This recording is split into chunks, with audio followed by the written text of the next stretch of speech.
How to fix call recording not showing on iPhone iOs 18.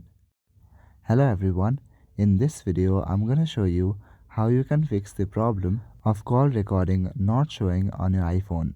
So firstly, open settings on your device. In settings, scroll down slightly and go to the option General. Then tap on the option Software Update and check for any software update that may be available for your device. If there are no software update available, then go back to Settings main page. Now from the Settings main page, scroll down to the very bottom. At the very bottom of this page, you should see an option called Apps. Click on Apps. Now you will see all the applications that are installed on your device. Scroll down and click on Phone app. After that, you will see different options like this. Scroll down to the bottom and click on Call Recording.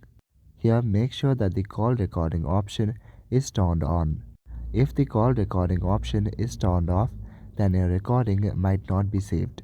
So that is it for this video. I will see you in the next one. Thank you.